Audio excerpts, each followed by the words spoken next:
ദോഷം പിന്നിടുന്ന ഇന്ത്യ രാജ്യത്ത് ഈ സ്വാതന്ത്ര്യാഘോഷത്തിന് വേണ്ടിയുള്ള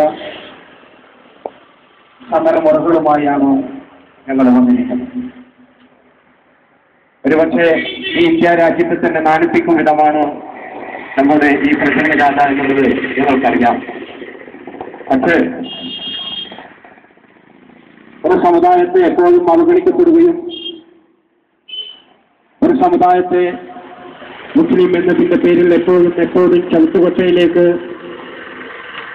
താഴ്ത്തിയിടുവാനുള്ള ഒരു ശ്രമം ഇവിടെ നടന്നുകൊണ്ടിരിക്കുകയാണ്. നമുക്കറിയാം, ഇന്ത്യ രാജ്യത്ത് ഒട്ടനവധി സ്ഫോടനങ്ങൾ നടന്നു. ഇന്ത്യ രാജ്യത്ത് നടന്ന സ്ഫോടനം നമുക്കറിയാം. അവസാനമായി നടന്ന ഡൽഹിയിൽ നടന്ന സ്ഫോടനം 15ഓളം പേര് അവിടെ പിടഞ്ഞു മരിക്കേണ്ടി വന്ന ആ സ്ഫോടനത്തിൽ ആദ്യമായി ഇമെയിൽ സന്ദേശം വന്നത് മുസ്ലിം ചെറുപ്പക്കാരെ ചുറ്റിപ്പറ്റിയായിരുന്നു. ആ സ്ഫോടനത്തിന്റെ ഇമെയിൽ വന്നത് ഗുജറാത്തിൽ നിന്നാണ് എന്നുള്ളതാണ് ഏറ്റവും വലിയൊരു തമാശ. എന്തായിരുന്നു ആ ഇമെയിൽ സന്ദേശം?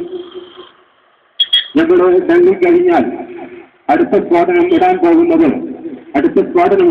പോകുന്നത് അഹമ്മദാബാദിലാണെന്ന് പറഞ്ഞുകൊണ്ടാണ് ഇമെയിൽ സന്ദേശം വന്നത്. അവിടുത്തെ ക്രൈംബ്രാഞ്ച് അതിന്റെ അന്വേഷണ ചുമതല ഏറ്റെടുത്തുകൊണ്ട് അന്വേഷണം ഗതിയിൽ മുന്നോട്ട് നീങ്ങിയപ്പോ ആ ഇമെയിൽ അയച്ചത് ഒരു മുസ്ലിം ചെറുപ്പക്കാരനായിരുന്നില്ല, മനോജ് ശർമ്മ എന്ന് പറയപ്പെടുന്ന ഒരാളായിരുന്നു ആ ഇമെയിലിന്റെ പിറകിൽ പ്രവർത്തിച്ചത്. നമുക്കറിയാം, ഇതിന്റെ മുന്നിൽ പ്രവർത്തിച്ചവരെ, ഇമെയിലിന്റെ പിന്നിൽ പ്രവർത്തിച്ചവരെ ഇവിടുത്തെ കേരള പോലീസ്